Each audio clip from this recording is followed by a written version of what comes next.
zone. He gets the try. The Red 78. We're both Munster people. Carberry gets over the line. Try from Munster. Nobody knows Munster rugby better.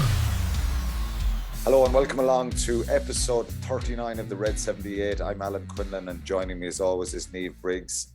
How are you, Niamh, first of all? Good, Quinny, and yourself? Bit of breaking news for you just at the weekend.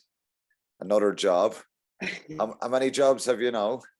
Look, it's great. I'm delighted to be able to finally get it over the line and announce it. We just clarify, you've been announced as the new women's head coach of the senior team. For Munster. Yeah, for the upcoming Inter-Pros. So it's great because we were able to finally get on the pitch together. Look, it's taken a different shape this year, which has proven its own challenges. Normally it's over at the summer. You're not really colliding with club training or anything like that too much, whereas this time around now it's in January and February, so we've got to make sure we manage things a bit better. But it's great. I'm delighted. Probably the next little step in my coaching progression, really, and just really excited to be working with such a good group of coaches. And great, like the group last year, playing group, were exceptional in terms of the environment and the culture, and I hope that we can just continue to add to that as opposed to have to start over again. This is a short block, is it, in January, February? And what about the Six Nations then? When they start in March again? Ireland, so March, the windows move down. So we get back into camp in March, and then games start the end of March, start of April. So it's just a busy time. You can do it in the women's game because the season is in blocks. It's like compartmentalized. So the AIL is September to December. Inter-Pro is like December to February, and then international is from March to the end of April, start of May. So it just means you've got very little downtime, but I'm loving it. And I'm learning so much all the time. So it's great. Okay, that's good news. Congratulations. Obviously, we've a match to talk about that happened on the weekend and to look forward to the Connacht game. Munster would be 21-5 against Zebra at home. First home game. And as ever, we want the fans to be involved and give their opinions, balanced opinions and fair opinions. Obviously, I put out a tweet again yesterday, and people can get involved as always. They can tweet us at our own personal Twitters or leave a comment on YouTube or send an email to the rugby channel at bowermedia.ie and leave their thoughts. So after yesterday and after the weekend, a little bit of a somber mood in the camp again after the performance. We'll obviously go through the performance in more detail in a few minutes, but the Munster fans are not best pleased anyway by the second half performance. But there's a balance there about patience and this taking a little bit of time. I'm actually thinking that I didn't think they were as negative as I thought they would be, to be honest. Martin Bramall, the coaches are giving these games are giving Roundtree and the coaches a good idea of who's suitable to play their new way. Young lads are fearless and making good progress. It's a learning curve, but it's going in the right direction. Going to be ups and downs this year, hopefully more ups. Arch Stanton, too slow to resource on rucks, playing off slow ball all the time, making it easy for opposition to defend. Worth starting a few of the younger players after their positive impacts off the bench. They seem to be playing at a higher level of intensity than some senior players. Like Manny, thought not getting the bonus point was a real miss, but better performance, much better support around ruck lines, better D, stop-start nature from the ref stopped any momentum, frustrating. Highlight Quinn and Igdogbo, both class. And I think that's kind of like, kind of general theme, Quinny, that, the young lads look the real deal, would like to see them get more game time, almost start from scratch with Peter O'Mahony, Byrne and Coombs leading the charge. It's going to be a tough season, but the new coaches need time. I'll accept a tough season if we start to make progress. Jerry Maloney, first win is a plus. Healy and Casey getting lots of minutes, playing well. Young guys all did well, and hopefully we'll see more. So there's a big team going across that now we're understanding that while we have a top tier of international players, that we've got these young lads that are coming through and seem to be really adapting to the way that Graham Roundtree, Dennis Leamy, Prendy, they want to play. And I think that we showed that at times the weekend in terms of, you know, that cohesion. Like Connor Phillips' first touch in senior international, plucking the ball out of the sky and offloading it out its back. Like, these guys have no fear, and I just think that that's definitely seems to be kind of a current theme. Yeah, it's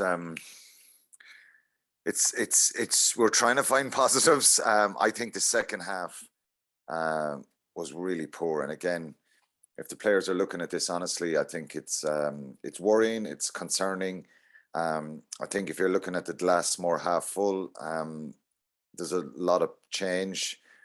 There's a lot of lack of cohesion in the team. They've used 41 players in the first 3 games. A lot of chopping and changing pre-season as well. So those factors are probably affecting where they're going. But I think there's a frustration in the fans there in the comments on social media. I think they're a little bit, some of them are a bit nasty probably after the game. Initially, we all get a bit, people as emotions are running high, and there's a frustration there that some of the basic errors and basic mistakes that are happening from not the young players, from players who've been there a number of years, and that is a concern. And that is a concern completely. But here's the thing: like, you're actually asking them to come way out of like, it's almost like the opposite end of where they were playing over the last 3, 4, 5 years to where they are now, where they're being expected to play. And it's a very difficult thing to change your mindset. It's almost that, like Niamh. at one stage, I was at the game. I was working for the game on Saturday, and a big thing that when you're there and you're live and you can see it, one of the big things was that it was almost like previously they catch a ball and they go into the ruck and everybody knows, okay, we're actually setting up a ruck. Now they're looking to force a pass, and they get the pass, and then all of a sudden the ruck isn't where they were used to it being. It's like, you know, a couple of meters on away from where they would have normally went to, and all of a sudden it's like, oh God, there's been a pass, or there's been a half a line break, or we've got to. So I feel like their thinking is way behind their movement. Does that make sense? Yeah, I know. I get that, but these guys are professionals. They're talented players. They're playing at, you know, interprovincial level. They're playing in a league against a lot of good teams as well. And if, you know, I think some of the basic errors and mistakes are not down to game plan or structure or no, I know that. doing What I'm things saying differently. is, I just think that you're almost like trying to recondition them to be able to be proactive instead of reactive.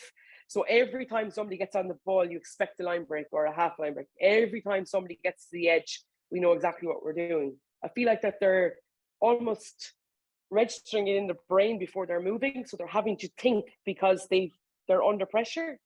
Do you understand what I'm saying? I agree. There's Yeah. probably a lot going on there trying to change behaviors and stuff like that. But simple catch pass stuff needs to be a lot better. You know, the basics need to be better. Carry on. You've loads of more tweets. Yeah, sorry. So Sean O'Connor, similar problems to the previous 2 games. I'm really excited for the younger players though. Quinn carried the ball with aggression and purpose. He looks like a power forward. Dogbo is massive, and at 19 he's still growing. Casey looks like a future captain in waiting. And there's more of those young players coming up. I seriously believe we have a generational squad, and there's going to be seriously talented and competitive over the next few years. But as Roundtree said, players can only get experience by giving them match minutes. It's interesting. I actually like how positive that was. Much more positive first 25 minutes, but then we stopped playing and lost momentum. Senior players need to show leadership and drive standards. Younger players look very impressive, and he need to be released to flourish each week. Sorry, no. Improved performance first half, but lost their way in the second. Young wingers, Dogbo and Quinn stepped up. Carberry didn't add any control or leadership, becoming clear that some players who I won't name will not be able to adjust to this new system. And this is one that seems to be cropping up quite a bit. It's time for the middle tier of player to be replaced now. Not trying to name and shame, but all are great servants. They've all had opportunities you wish for and clearly have reached their ceiling. And that was kind of a theme in relation to this kind of, look, I know you've said it, Alan said it on television, seems to be a lot of messages this week in relation to that middle group, Quinny, and the perceived fact that they aren't really stepping up. What are your thoughts on that? My thoughts on that are probably, look, you don't want to be apportioning blame to a certain group of players. I think everybody has to show more leadership, more urgency, better decision making, less panic, execute and do the basics really well. And I think obviously there's a worry that there's not enough top quality talent there at the moment. A really, really strong, deep squad. And there's no shock here. Munster have had to, if you put down every player in the squad and compare it to other squads, there's stronger squads out there. There's optimism and hope that some of the younger players coming through will really step up and become future stars for Munster and for Ireland. And I've always said this, you've got to view, when I played with Munster, I think young players coming through, we kind of didn't judge them on the fact that, and it wasn't as if we had a chart that we marked them out of 10 or something. We didn't judge them on just being a Munster player, but does this guy have the ability to go on and play for Ireland? And there is a number of players away with the emerging Ireland squad that have potential to go on and play for Ireland. But the danger you have, and this is the catch-22 situation, there's a lot of people saying, well, play lots of the younger players and suffer a little bit of pain now that they mightn't win these big games. They mightn't have the temperament, the kind of strength, the power to overcome the experience. Big teams.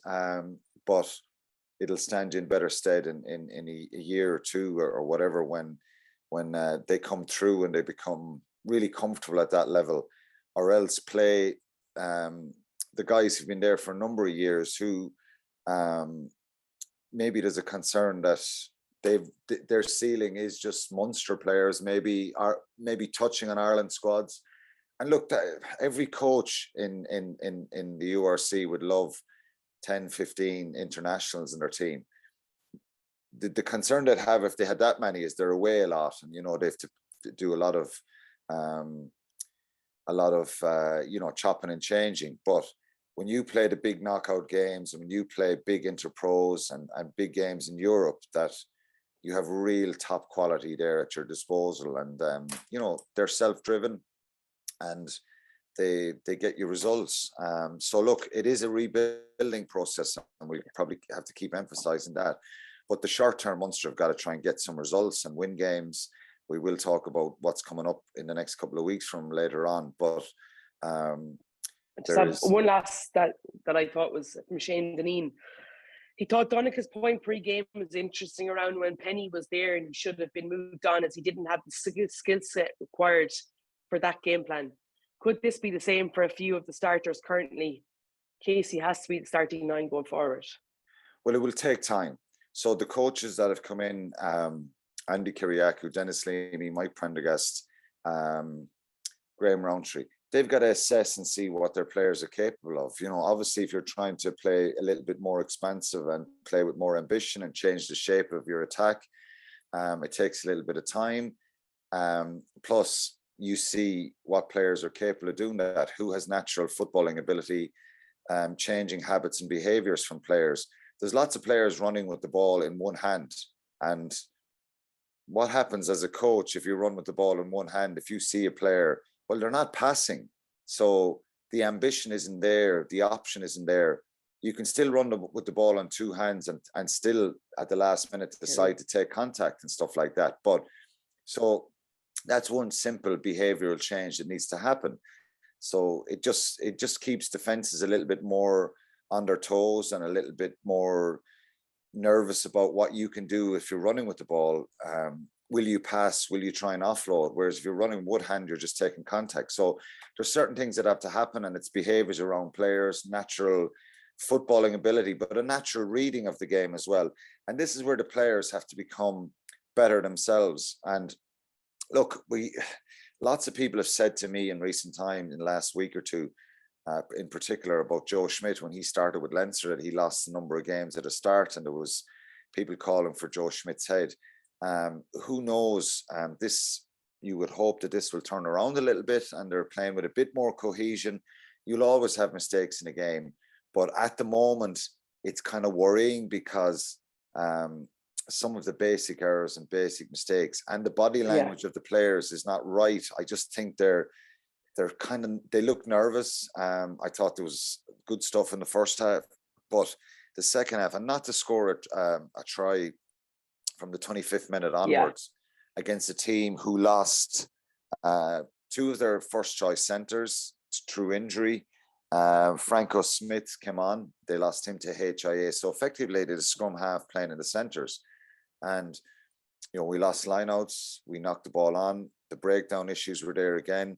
And people say you have to give them time. Of course you have to give time to this, but sometimes it's a mental thing. And I think they've just got to really keep fighting through this, and it'll build character in them as well. So, it's not fair to be overly critical.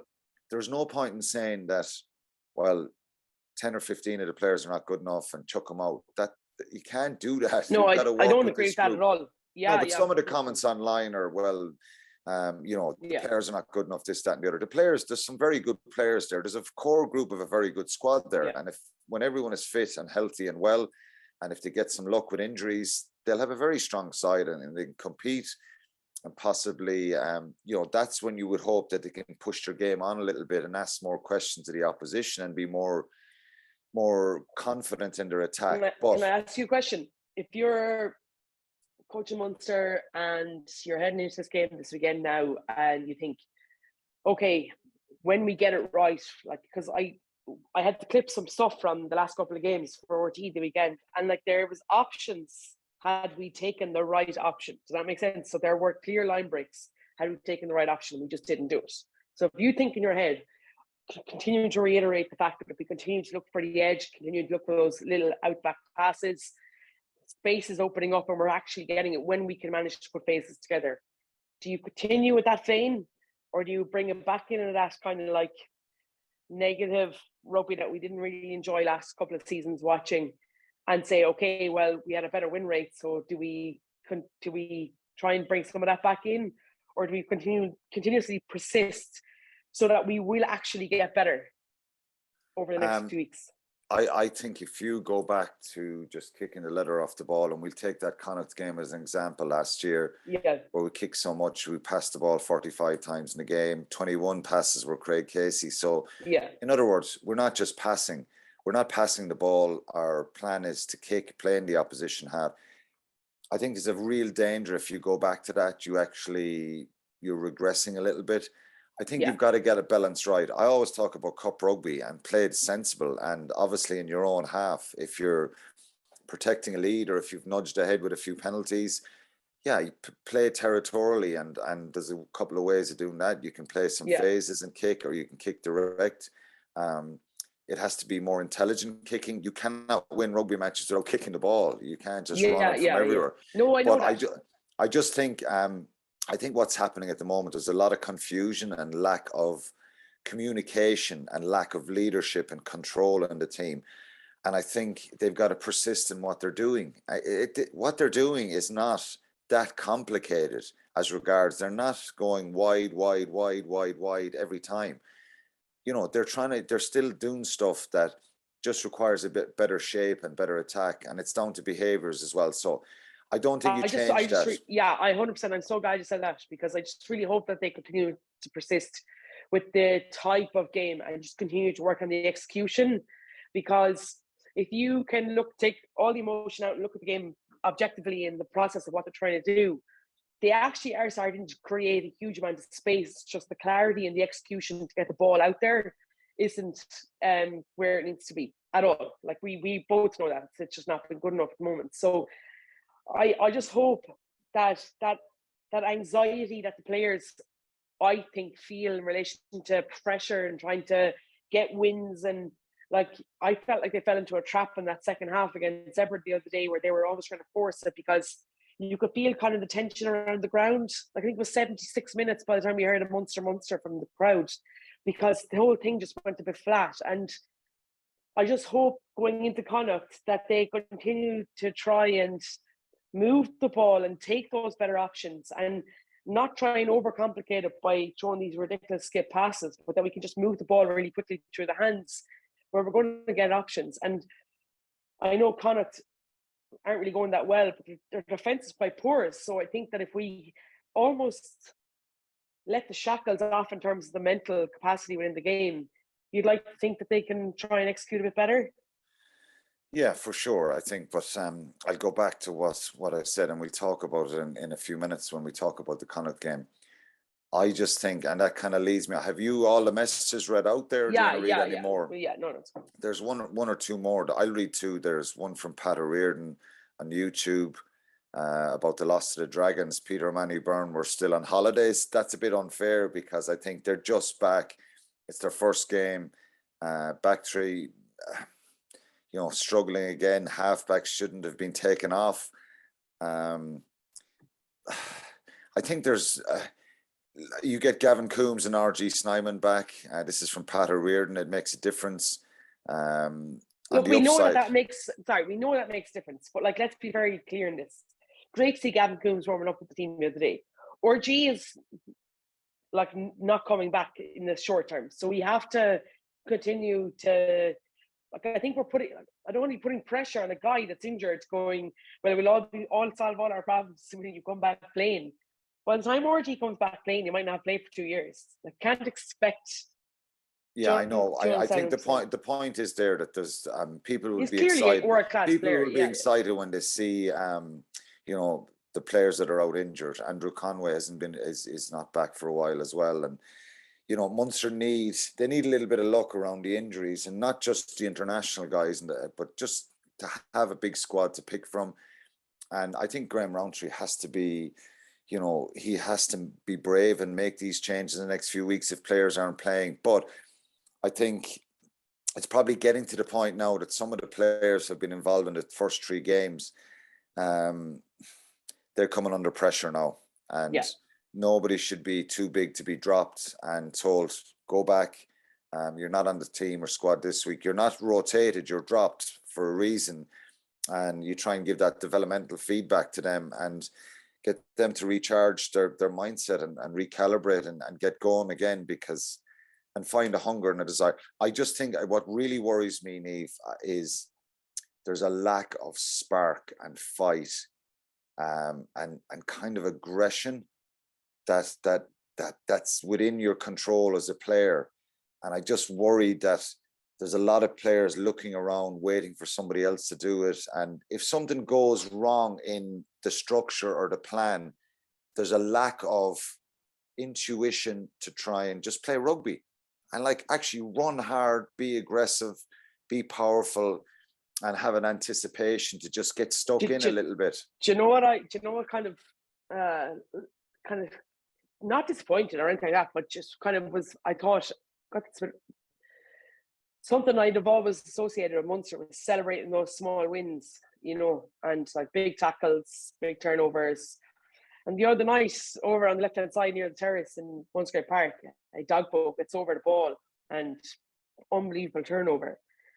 And I thought everybody would be literally going over big high five or going, yes, let's go, let's bring up this tempo now and feed off that energy. Nobody did. They just and that tells its own story because there's a lack of confidence. There's the feeling isn't, no matter what anybody says in the group, they're feeling the pressure here. The results, and as a player sitting in a dressing room, if you have a couple of bad performances, a couple of losses, it's not a happy place to be. You want to have that buzz and energy. Look, they've got to create that themselves. It kind of leads us on to the next part of the podcast, which is our gold star of the week. Again, we've struggled now for 3 weeks to try and pick people. We've done kind of a couple of joint ones. And, obviously with the 2 losses, the loss to Cardiff and the loss to the Dragons, it was hard to find, a star player. For me this week, and we had the Andy Farrell, and we will have that in November, the Andy Farrell Are You Watching piece around Munster players potentially catching the eye of Andy Farrell. But each week we'll be picking a star of the week, whether they win, lose, or draw. And this week, you'll be picking it next week is my call. And it's down to a bit of old school just doggedness that, and that sounds disrespectful to this player because he played very well around the field as well. But I love the fight, and it continues, and the hunger, and that's Peter O'Mahony. I think he was. I just, even over in the Dragons, I loved a little bit of niggle. I loved a bit of pain that he's shown on his face. And he's shown that passion and that pride that I think is required. And I think people around him, players around him, need to look at him and see his involvements, his pain threshold, his aggression, his desire, and his ability to just keep fighting for every little moment. And I think not enough of the players are doing that in the same vein as Peter O'Mahony is. 2 weeks he's played. And I just think that on Saturday night, obviously he's world class at stealing lineouts and winning lineouts for Munster or Ireland. But I just think around the field, he's been an absolute nuisance in the breakdown. He's winning turnovers again. And I think obviously that's something that they need. They need some sort of injection here, and they need to find an energy that he's bringing. And I think that will help. It's not going to solve everything. It's not going to eradicate mistakes.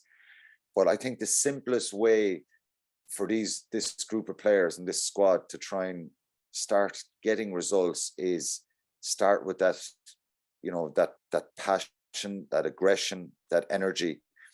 And to be fair, in the first half of the game the other night, there was moments where, the Maul was very dominant. There was brilliant energy when, Craig Casey taps and goes for the penalty. The reaction is good. And second half, it just died a death, really. But O'Mahony was still fighting and fighting and fighting right to the end. Yeah, I 100% agree. I think I feel like almost guilty that we heap this pressure on him week in, week out, because it's no pressure, Neil, because it's just the way he plays. And I know, but we expect him to be brilliant all the time because he makes such a difference, because I feel like he's kind of up there by himself and we're trying to get other players up there to meet him. But it's not about it. This isn't about Peter O'Mahony making carries or offloads or scoring tries. No, I just love the fact. I know you know that. I just love the fact, and I'll keep emphasizing the point. He's just battling so hard, and he's shown us, he's shown viewers who are watching on TV, he's shown people who are at the game that he really, really cares. I'm not saying the others don't, but they've got to find a way of showing that. And I remember Mick Galway, when I started out with Munster, he always kept saying to us about our body language. Our body language has to be like, we are, so proud to put on this jersey. Doesn't matter, we mightn't be as talented as other teams, and after our warm-ups we do this kind of little lap around, or even in the start of the warm-up, and he kept saying to us all the time, look like we're going to be incredibly hard to beat today. And I just think that may sound a little bit flimsy, that you want a Munster team to go out and run around and look like they're put on their poker faces and look like really angry and all that. That's not what I'm saying. I'm just saying sometimes your body language, and the body language of this group of players, doesn't look right. But you see Peter O'Mahony, and that's what I want him to look. I want him to look like they're not looking around for somebody else to do something. And his game is not perfect, every part of it, and he's just come back. The other two players I wanted to mention, obviously, are Rue and Quinn. There's a fair few mentions of him online. 18 years of age, phenomenal. To play at that level and be involved in a professional game. I know he was involved in the pre-season as well, but that's phenomenal. And he's certainly one for, I would say, not just the future, but for the here and now to possibly be involved going forward. Edwin Adogbo, again, couple of big involvements with him. So he's someone who had a couple of big moments in the game as well. So you could easily be kind of looking at those guys, but they're not on the field long enough. But Peter O'Mahony, for me, was the Munster star of the week. Yeah, absolutely. And for me, I think it's important that we, just pay note to Connor Phillips and Patrick Campbell, 2 starts as well for the URC for them. And I think both showed, lovely glimpses. And here's the thing, I'd love to see them being involved again this week because, previously you might get a start or get involvement and you wouldn't be involved again for 6 weeks. You can't get any momentum or understanding of how players are at this level. So with the injuries they have and the guys away at the Merging Tour, then, might be a really good opportunity to keep those guys like Ruan and Edwin, Connor and Pa in that group. It'd be brilliant. Okay. Big positive. And look, congrats to Stephen Archer, 250 appearance as well. Incredible. It's a great moment for him just to be around that long. I played with Stephen. He's always given his all. He comes across for some criticism, and so unfairly, he's probably getting picked out sometimes in the last couple of weeks. Now, he did give a few penalties away against the Dragons. He needs to obviously watch that, but to play 250 times is a great achievement. Just really quickly before we move on to Connacht and just look at some pointers there. Positives and negatives from last Saturday. I'll go first. Positives for me was the first half, the energy, the maul. There was still mistakes there, and I just think there was a little bit of a spark around the enthusiasm to get there. Their decision making and support play was much better. Trying to identify space. You said it, Niamh. They're trying to identify space. I think they need to be better at that. But I think that was one of the positives. Just the feel in the first 25 minutes was, and we probably said it, Zebra were coming to this game with, having scored a lot of tries. I think it was 10 tries in the first 2 games. They were narrowly beaten by Leinster and the Sharks. So they were a dangerous proposition. And when it went to 21-0, I was on commentary as well. I just thought, yeah, this, they'll kick on now and they'll get a big result here. Didn't happen. So the positive was the first 25 minutes, I think. There was positives there. The negatives, again, lacking a little bit of energy, aggression, and some of the basic skills. And the breakdown cropped up again, the line out. So there was a lot of things that were going wrong as well. So they're my positives and negatives, things that can get better, I believe. And they are going to get tested more. They're going to end up being put under a lot of pressure, and there's a bit of there'll be a bit of an old school approach from this game on Friday night for both teams. So I think there's stuff to work on, and it is early days, so we need to have patience. Even if Munster don't get a positive result on Friday night, I still think it's going to take a little bit of time, and there is going to be a bit of pain to absorb here, possibly for a while. Yeah, absolutely. I think big positive for me obviously was, as I mentioned, that those 2 wingers. I thought. Yeah, Casey sorry, the younger players as well, I would say. And yeah, I reiterate what you're saying. Casey and Ben Healy, another big game under our belts, I thought, in terms of control. And the negative for me was obviously not looking after the ball in the scoring zone. And most importantly was the stop-start nature of the game. I thought it was absolutely terrible. I thought the water breaks, the injuries, the TMO, it just played into, and I could hear O'Mahony on the pitch shouting, let's play with tempo. Like they were trying to get the tempo back and they just couldn't because of everything, like loads of factors, themselves included, like their own mistakes, but also the injuries and everything. So that was, big negative for me. Okay, move on to Connacht. Munster's run doesn't get any easier.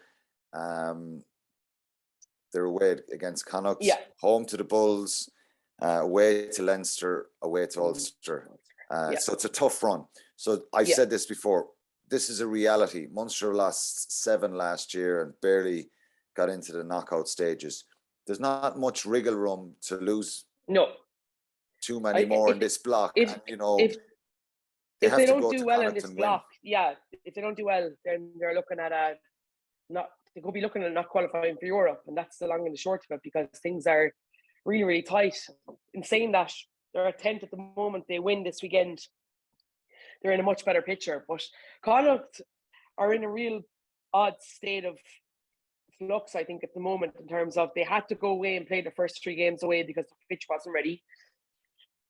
They're a dangerous animal in my eyes in terms of they were quite porous in defence, that you'd imagine things will improve there. the thing is for me, they're back in their home ground, a new pitch, the opening of the new sports ground. That's going to be a big emotional advantage for them. But I'm saying that, I think Munster should have enough for them in relation to, I think Jack Carty missing is huge. I know people are talking about Bundy, but for me, Jack Carty is everything that they good about them in terms of his footballing ability and his organisation and leadership. So, look, I think Munster have to go and expect to win. Yeah, and look, obviously, what happened last year, I touched on it very briefly. Connacht beat them 10-8 in December, and that was probably a real negative point for Munster in the season. I think, Connacht are in a difficult place themselves. They were beaten by Ulster, beaten by the Stormers, and beaten by the Bulls away in South Africa. So they've had a dreadful run. They're at home, get to train on the new 4G pitch a couple of times this week, but they're certainly, their backs are against the wall as well. And that probably adds to the whole occasion. I think there's been a bit of bite in these games in the last couple of years. Connacht have conceded 15 tries, and that was one of their big issues last year, probably defensively, conceding tries, but they've only scored 5 in the first 3, which is not a big criticism, because I think the biggest disappointment for them would be in the start up in Belfast and how they were overpowered there. I think going to South Africa, most teams are going to go to South Africa and struggle when they're playing against the South African teams. So they're in a difficult place. There's no Bundy Aki if they get Jack Carty back, but they'll fancy their chances here, and it's a great opportunity for them to kickstart their season. And they do play a brilliant brand of rugby, and they really attack. So Munster are going to have to be on it here defensively, but it's a really pressurized game for both sides, and probably a must-win game. It sounds fairly obvious, I think, for the reasons we spoke about. Connacht to try and get their first win, Munster to try and find some sort of feel-good factor in the group coming up with the block of games they have coming up as well in the next few weeks. Yeah. So, it's one to look forward to Friday night. We'll have no fingernails left, but I was, you picking out things that every week that Munster need to work on. I think it's pretty obvious. I think they need to cut out the mistakes and errors. Be better. You make that sound so simple, Quinny. The simple ones. The simple ones, Niamh. The simple ones. The catch pass. None of them are simple, because if they were simple, they wouldn't be doing them. You can't just generalize it and say it's simple. Like, to you and I looking, 100% catch pass. How many balls were on the ground from you're not Munster in possession? You're not. You're listening. Not listening to what I'm saying. I'm talking about it. It's not a case of saying, to you and I looking on, it looks a simple catch pass, but we've no idea where their minds are at, and they're clearly not in that moment because the pass isn't going to hand, or that they're missing. Players are missing lines and they're throwing the ball into space and nobody's running onto it. It's just, there's loads of nuggets to why, and it's multifaceted in relation to those mistakes. And I just think it's just a very generalized statement to turn around and say, just cut out the simple mistakes. There's a reason why they're making them. I don't accept that. I don't accept that. Okay. I know exactly what you mean when you say around shape and multi-phase, and when it gets unstructured, you can lose a bit of shape and stuff like that. But I think a simple catch pass situation, if I'm coaching under 15 team and they're not given a proper pass, I think that they're wrong. They need to be better at that. So my point is, I get your point about the shape and when it gets chaotic and changing behaviors of players, 100%. But my point there, and I think we're probably got a bit confused with each other here, is, I don't want to pick out examples here because I don't want to pick out players, but I just think protecting the ball a little bit more in a simple 2-3-on-1, 2-on-1, 3-on-2, stuff like that, and just being a little bit better at that. Our line out needs to be better. I'm talking about that's basics. The ball going into the line out, crooked throws, poor lifts, bad calls, and the basics of holding on to the ball at the breakdown. And I could show you numerous examples of players just being way too high, not been aggressive enough there. That's what I mean. I do honestly get what you're saying around, you know, there is total difference in, and you're the coach, not me. I respect that. And in fairness, No, I'm not making excuses. I'm just saying. No, like, I understand. I actually, and it's hard to kind of, isn't it? Hard kind of talk about it. If you had examples you can give, and if we'd video clips to say they can, you know, there's something happening here that if one player just looks up and sees an opportunity and just gets his body shape different, I get that and I understand it fully. So anyway, it should be a cracker Friday night. Both sides desperate to win a game. Just quickly before we go, obviously the emerging Ireland side won 54-7 against the Griquas. Josh Wycherley, Shane Daly, Calvin Ash scored tries. Jack Crowley looked quite good. Okay, we know the opposition weren't as strong. You know, there was a lot of it. Thomas Ahern as well. Yeah. Wow. Roman Salanoa. Jack Crowley, Tom Ahern were the two best players in the park. Yeah, and it was brilliant to see. So they're playing the Pumas tomorrow. Yeah. At 4 o'clock or 5 o'clock tomorrow, and then they play the Cheetahs on the Sunday. I think Graham Roundtree can't wait to probably get those guys home. Just quickly, in any other news, obviously after the podcast last week, it was and the press conference on Tuesday evening. Graham Roundtree spoke about RG Snyman having a setback. There was a little bit of panic around that. We both knew about that a number of weeks ago. It was a small knee clear out and a little bit of cartilage thing, which can happen. I had a knee reconstruction. I had to do the same myself. So he was in Cork. Did you see him on Saturday walking around? Did. So he's getting closer. And the other news was there was new contracts announced as well for Craig Casey, Mike Haley, Shane Daly, Josh Wycherley, and Alex Kendellen. So that's all the news we have. Hopefully we're a bit more upbeat next week and we get a good performance.